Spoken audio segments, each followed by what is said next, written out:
Ellen's hand trembled as she held the phone, her pregnant belly aching with each labored breath.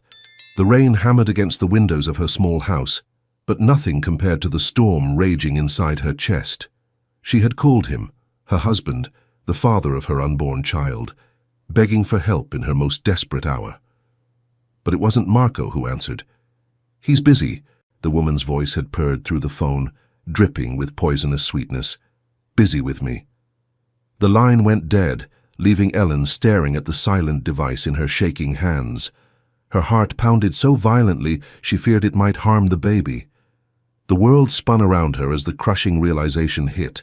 The man she had sworn to love was living a parallel life, and she was nothing more than an inconvenience to be dismissed.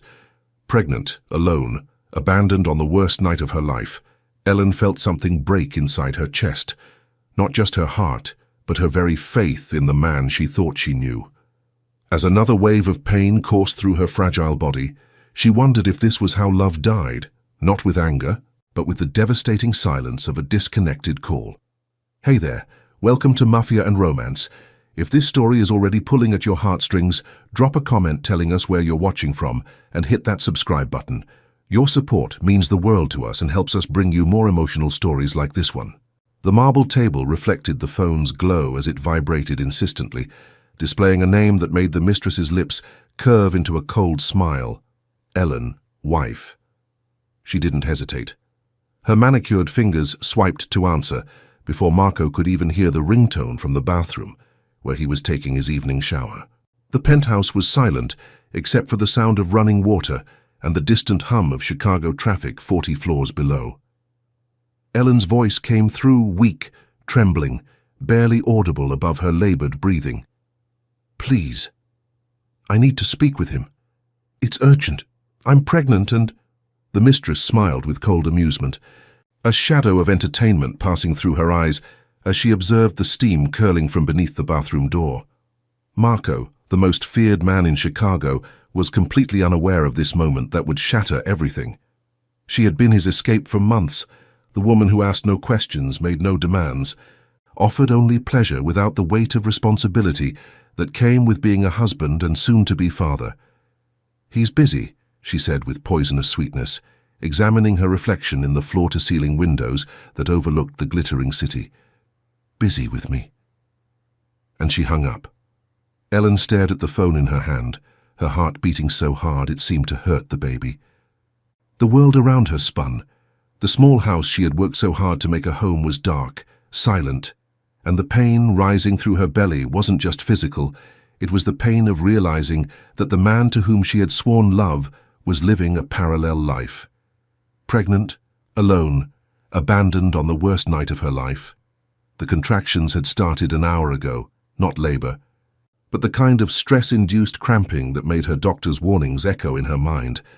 High-risk pregnancy, elevated blood pressure, the need for complete rest and emotional stability. All things that seemed impossible now as she sat on the cold kitchen floor, her back against the cabinet, trying to breathe through the pain that had nothing to do with the baby and everything to do with her breaking heart. She had called Marco because the cramping scared her, because she needed to hear his voice telling her everything would be okay, because despite everything, he was still her husband and the father of their child. But the woman who answered, that smooth, confident voice that spoke with such casual cruelty, had just confirmed Ellen's worst fears. Marco wasn't just absent. He was present somewhere else, with someone else, living a life that didn't include her. When Marco emerged from the bathroom 20 minutes later, his dark hair still damp, a towel wrapped around his waist, he found his mistress lounging on the silk sheets with an expression of smug satisfaction. The penthouse bedroom was dimly lit, expensive artwork adorning the walls, everything designed for pleasure and escape from the harsh realities of his world. "Your wife seemed desperate earlier," she said casually, filing her nails with deliberate nonchalance. "But I handled it, told her to leave you in peace." Marco froze, water droplets from his hair hitting the hardwood floor. Something cold and sharp twisted in his gut, an instinct honed by years of reading danger, of knowing when something was terribly wrong. The same instinct that had kept him alive in a world where trust was currency and betrayal was death. "What did you do?" Relax, darling. She always invents some crisis for attention. Probably wants you to come running home like some devoted puppy. But Marco felt something he couldn't name. Perhaps guilt. Perhaps fear. For weeks he had been avoiding Ellen, lost in the comfortable illusion his mistress provided, away from responsibility, away from the weight of being a husband and future father. The pregnancy had terrified him more than any enemy he'd ever faced. The responsibility, the vulnerability of loving someone so completely that their pain became his pain.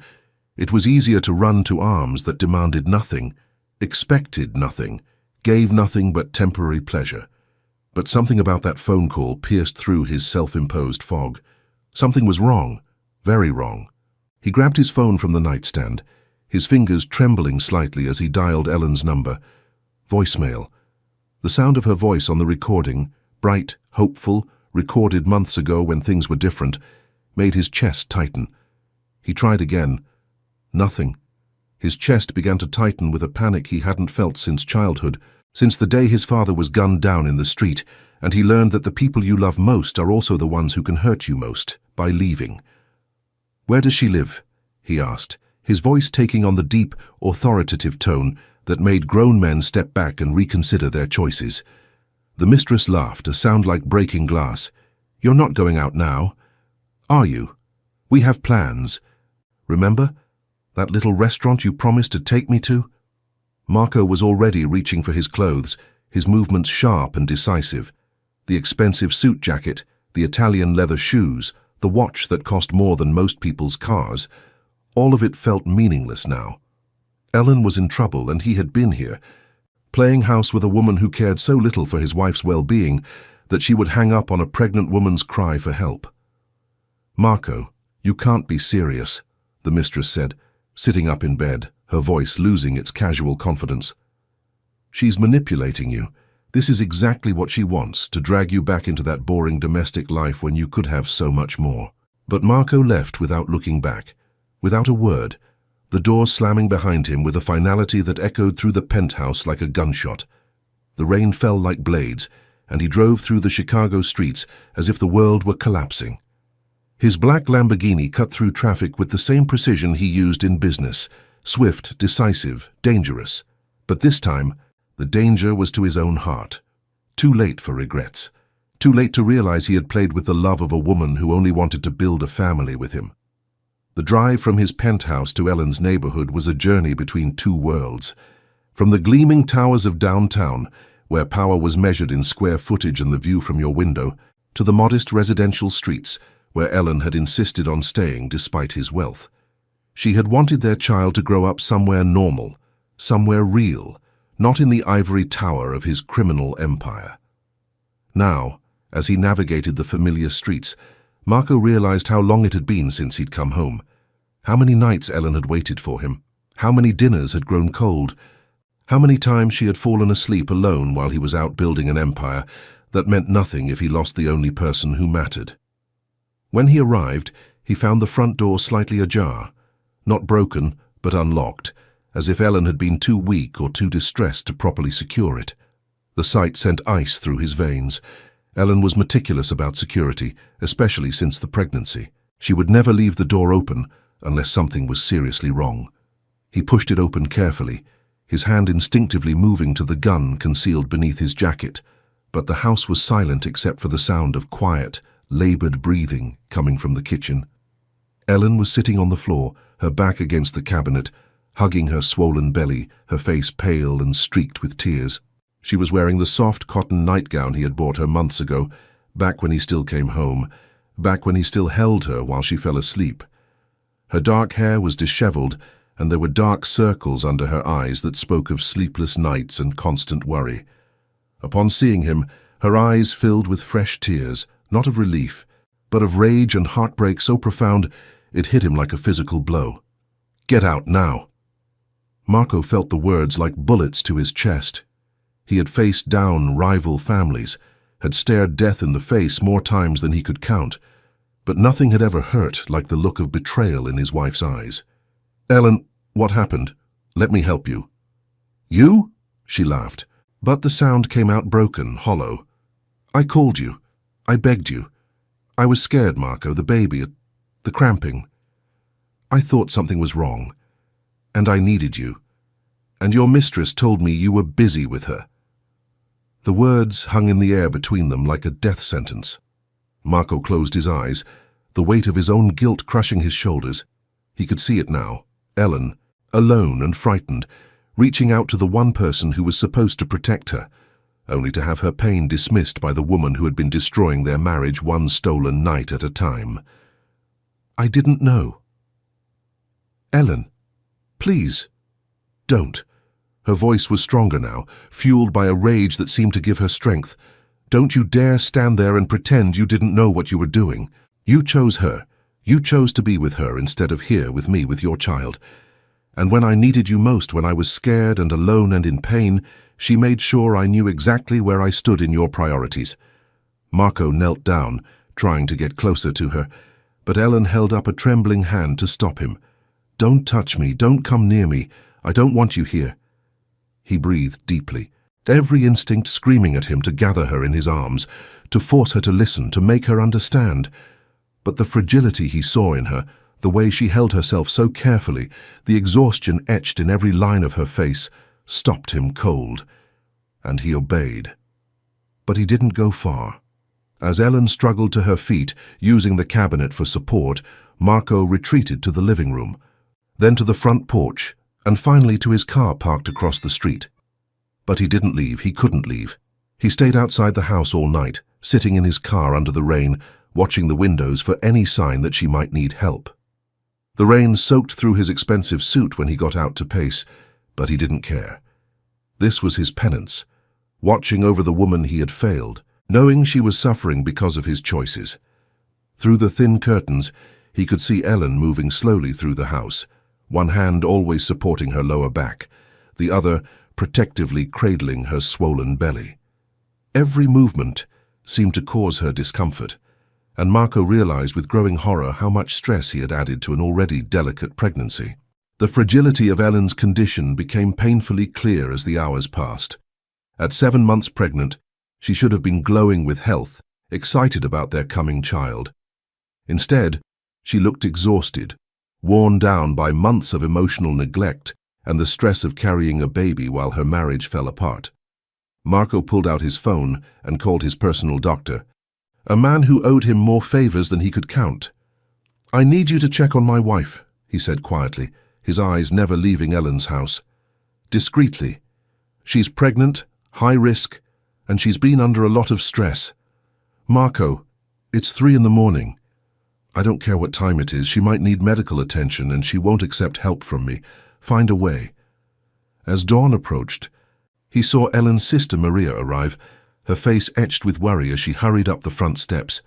Through the thin walls, he could hear fragments of their conversation, words about the doctor, about stress affecting the pregnancy, about Ellen's blood pressure being dangerously high. Marco's hands clenched into fists. His wife was fragile, vulnerable, carrying their child, and he had abandoned her for a woman who cared nothing for the consequences of her cruelty. The woman who had answered Ellen's desperate call had risked not just his marriage, but the health of his wife and unborn child. And he had allowed it to happen. The next day, Ellen left for a medical appointment accompanied by Maria, pretending not to see his car parked on the corner. Marco followed at a distance, his heart in his throat as he watched Ellen move carefully down the front steps, Maria's protective arm around her shoulders. At the doctor's office, he waited in the parking lot, his hands gripping the steering wheel until his knuckles went white. When they emerged an hour later, Maria's face was grim, and Ellen was crying softly into a tissue. Marco called Maria that evening, swallowing his pride. "How is she?" "How do you think she is, Marco?" Maria's voice was cold with fury. "The doctor said the stress is affecting the pregnancy. Her blood pressure is through the roof. She's lost weight instead of gaining it. She barely sleeps, and when she does, she has nightmares about that phone call." The words hit him like physical blows. What can I do? Stay away from her, you've done enough damage. But Marco couldn't stay away, not completely. From that point on, something changed in him. He didn't try to invade Ellen's life by force. Instead, he began to appear in silent ways, like a guardian angel she couldn't see but whose presence she could feel. Ellen would wake up to find her refrigerator mysteriously full of the organic foods her doctor had recommended. The bills that had been piling up, medical expenses, utilities, the mortgage on the little house she loved, were suddenly paid in full. When she looked out her window at night, she would sometimes catch a glimpse of a familiar car parked across the street. But by morning, it would be gone. The flowers started appearing on her doorstep every few days. Not the expensive, showy arrangements Marco used to send, but simple bouquets of the wildflowers she had loved since childhood. Daisies and sunflowers and baby's breath, wrapped in brown paper with no card, no message. Just the quiet acknowledgement that someone remembered what made her smile. Ellen returned everything she could. The groceries went to the food bank. The flowers went to the elderly woman next door. But the bills stayed paid, and the security she couldn't see but somehow felt remained. Marco learned Ellen's schedule through careful observation and discreet inquiries. He knew she had prenatal appointments every Tuesday at 2 o'clock. He knew she went grocery shopping on Saturday mornings. He knew she took evening walks around the neighborhood when the cramping got bad, and movement was the only thing that helped. And he made sure she was never truly alone, even if she didn't know it. When Ellen's car broke down in the grocery store parking lot, a mechanic appeared within minutes, claiming he'd been called by someone who cared about her safety. When a group of teenagers started harassing her during one of her evening walks, they suddenly scattered, as if they'd seen something that terrified them. When Ellen's neighbor's dog got loose and knocked her down, causing her to fall hard on her hands and knees, an ambulance arrived before she could even call for one. Ellen began to suspect, but she couldn't prove anything. And part of her, the part that remembered how safe she used to feel in Marco's arms, was grateful for the invisible protection, even as her conscious mind rejected any gesture from the man who had broken her heart. Marco started attending parenting classes alone, sitting in the back of the room full of excited couples, learning about pregnancy complications, about the importance of emotional support during this vulnerable time. He read every book he could find about high-risk pregnancies, about the effects of stress on fetal development, about how to support a partner through trauma.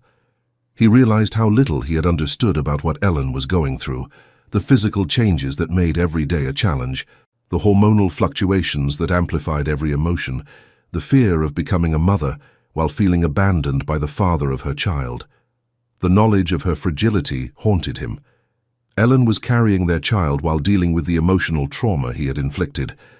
Every rejection of his gifts, every time she turned away from the car she surely knew was his, he saw not just anger but exhaustion, the bone-deep weariness of a woman fighting to stay strong when everything inside her was breaking. Marco began making changes to his life that no one in his organization could understand. He reduced his involvement in the more dangerous aspects of his business, delegating responsibilities to trusted lieutenants. He stopped going to the clubs and restaurants where he used to conduct business, the places where temptation lived in every shadow, and he ended things with his mistress in a way that left no room for misunderstanding. When the mistress realized she was losing ground, she tried everything in her arsenal.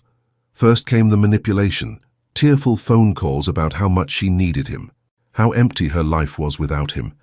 Then the threats, subtle hints about what she knew about his business, about the people who might be interested in that information. Finally came the blackmail, photos, recordings, evidence of their affair that she threatened to send to Ellen if he didn't come back to her. But Marco was different now.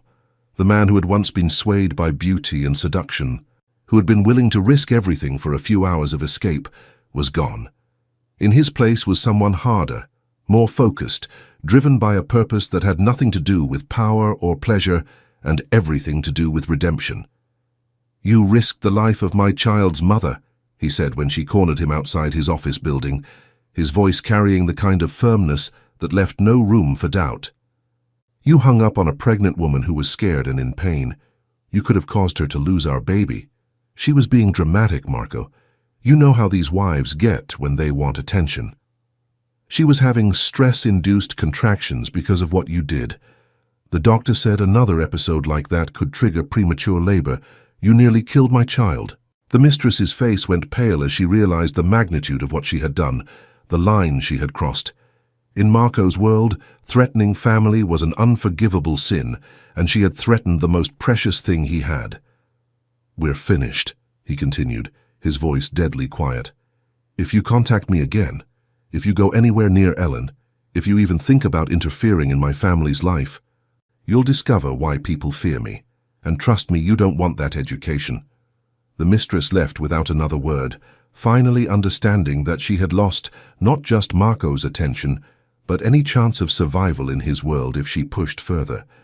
But even with that threat eliminated, Ellen's silence remained, and that silence hurt more than any physical wound he had ever endured. Marco began therapy, something unthinkable for a man like him. The idea of sitting in a room with a stranger, talking about feelings and vulnerabilities, went against everything he had been taught about strength and survival. But Ellen's fragility had taught him that some kinds of strength required a different kind of courage. "You're dealing with complex trauma," the therapist explained during one of their sessions. "Not just your own, but the trauma you've inflicted on your wife. Pregnancy is already a vulnerable time. Betrayal during pregnancy can cause lasting psychological damage." Marco learned about the connection between maternal stress and pregnancy complications: high blood pressure, premature labor, low birth weight, developmental issues. Every fact was another knife to his conscience. Ellen's fragile state was a direct result of his betrayal, and he might have endangered not just her, but their unborn child. "The question is," the therapist continued, "are you willing to do the work to become the man she needs, even if she never takes you back?" Marco didn't hesitate. Yes. He reduced his operations in the underworld, stepping back from the day-to-day violence that had defined his life for so long. He distanced himself from the destructive circles that kept him trapped in patterns of dominance and control. He learned to meditate, to manage his anger, to communicate without intimidation.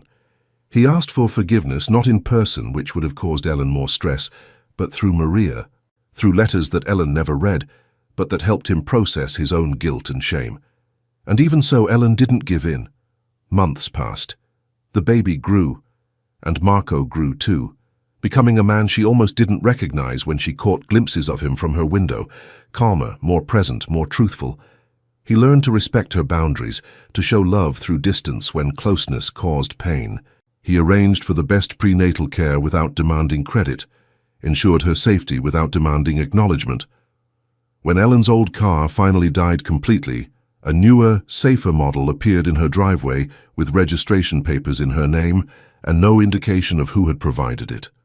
Ellen's sister became his reluctant intermediary, updating him on Ellen's condition while making it clear that any pressure would result in complete cutoff. Through Maria, he learned that Ellen was slowly healing, that the baby was healthy, that she was finding strength she didn't know she possessed. But he also learned that she still cried at night, that she still jumped when the phone rang, that the trauma of that terrible night had left scars that might never fully heal. The hardest part was watching Ellen navigate her pregnancy alone. Through Maria's updates and his own careful observation, he learned about every milestone he was missing. The first time the baby kicked strong enough for Ellen to feel it, the ultrasound that revealed they were having a daughter, the night Ellen spent in the emergency room when the cramping got so bad, she thought she was losing the baby. Marco had been in a business meeting when Maria called about the emergency room visit. He left immediately, driving to the hospital like a man possessed, only to sit in the parking lot for hours, knowing Ellen wouldn't want to see him but unable to be anywhere else while she was in danger. When Maria emerged at dawn with the news that both Ellen and the baby were fine, Marco broke down in his car, sobbing with relief and grief in equal measure. His daughter was safe, but he was missing everything that mattered because of his own choices. The transformation wasn't immediate or easy. Marco had to learn to live with the constant ache of separation, the knowledge that his wife was struggling through the most important time of her life without him. But he also learned patience, persistence, and the kind of love that asks for nothing in return. He started volunteering at a women's shelter, using his resources to help other women who had been betrayed or abandoned. He funded prenatal care for women who couldn't afford it. He learned about domestic violence, about the long-term effects of emotional abuse, about the courage it took for women to rebuild their lives after betrayal. Every woman he helped taught him something new about Ellen's experience, about the depth of pain he had caused and the strength required to survive it. The therapy sessions became a lifeline, a place where he could process his guilt and grief without burdening Ellen with his emotional needs. He learned about accountability, about the difference between remorse and self-pity, about how to change behavior instead of just promising to change. Healing isn't linear, the therapist reminded him when he became frustrated with Ellen's continued distance. Trauma changes the brain.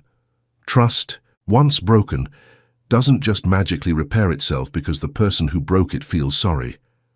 Marco learned to measure progress in smaller increments.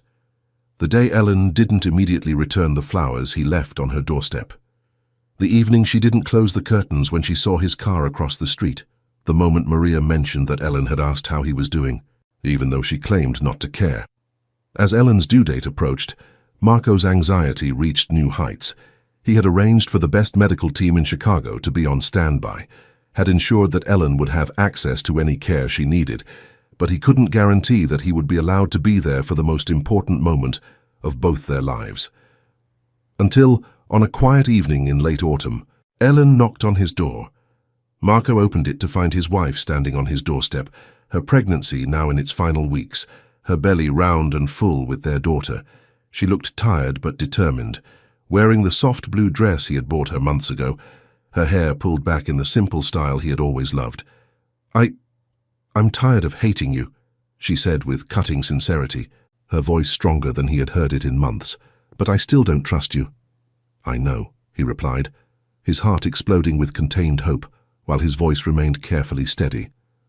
I don't want you to come back before you feel you can. Ellen studied his face, searching for signs of the man she had fallen in love with beneath the stranger he had become.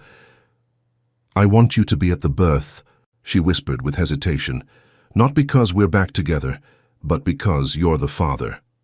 Marco closed his eyes, overwhelmed by gratitude and relief. It was everything he had dreamed of hearing. A beginning, a slow, respectful, real, new beginning. Looking at Ellen standing in his doorway, he could see how much she had changed. The pregnancy had given her a new kind of strength, but he could also see the lingering fragility, the way she held herself carefully, the protective way her hands curved around her belly, the wariness in her eyes that hadn't been there before their marriage began to crumble. She was beautiful in her vulnerability, radiant with the glow of impending motherhood, but also marked by the pain he had caused. Her fragility wasn't weakness, it was the natural state of a woman creating life while rebuilding her shattered trust.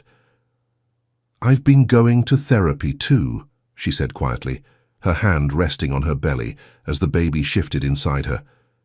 Learning to forgive without forgetting. Learning that I deserve better, but also that people can change if they truly want to. Marco nodded, not trusting his voice. Ellen's fragility had taught him about his own strength, not the brutal power he wielded in his criminal world, but the gentle strength required to love someone without possessing them, to protect without controlling, to earn trust instead of demanding it.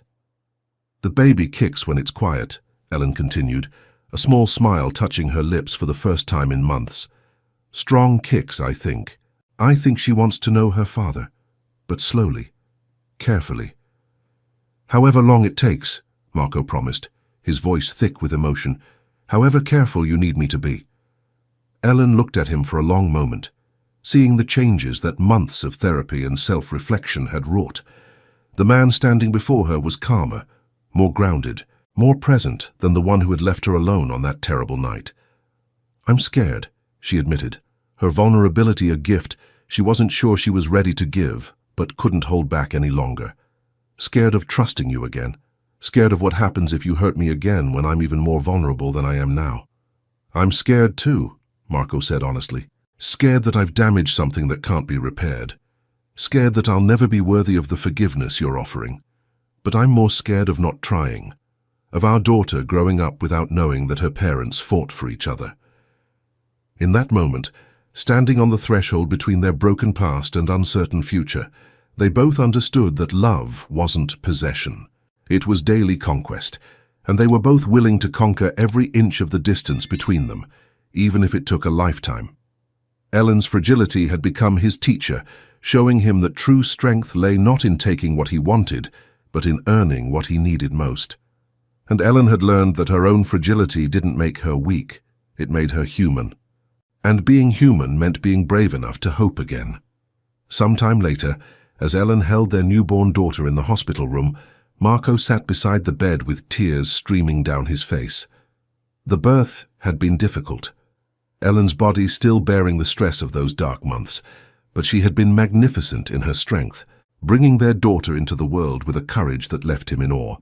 "She has your eyes," Ellen whispered, exhaustion and joy mingling in her voice as she traced their daughter's tiny features with a gentle finger. Marco gently touched his daughter's tiny hand, marveling at the perfect fragility of new life. "And your courage," he said, his voice breaking with emotion. Their daughter, Sophia, they had decided, meaning wisdom, was perfect in every way, tiny but healthy, with a strong cry that announced her arrival to the world and dark hair that curled slightly at the edges, just like her mother's. Ellen looked at Marco, and for the first time in months her smile held no reservation, no guardedness, just pure joy at the miracle they had created together.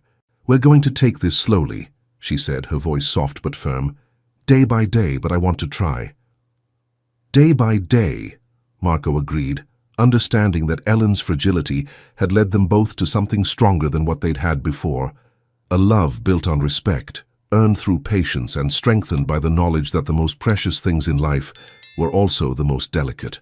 Watching Ellen cradle their daughter, Marco realized that protecting her fragility had taught him how to love without breaking, how to hold without crushing, how to be strong enough to be gentle.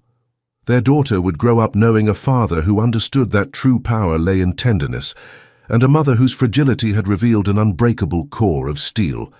The road ahead wouldn't be easy. Trust, once broken, required constant tending to grow again.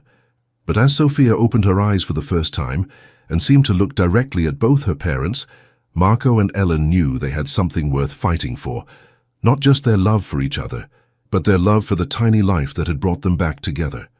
In the quiet of the hospital room, with Chicago's lights twinkling beyond the window and their daughter sleeping peacefully between them, they began the slow, careful work of rebuilding their family. Day by day, moment by moment, with all the patience and tenderness that true love required. And that's how this emotional journey comes to an end here at Mafia and Romance. If this story of redemption and second chances touched your heart, show us some love with a like and subscribe to the channel. Your support makes all the difference in bringing you more stories that explore the depths of love and forgiveness. Until our next story together.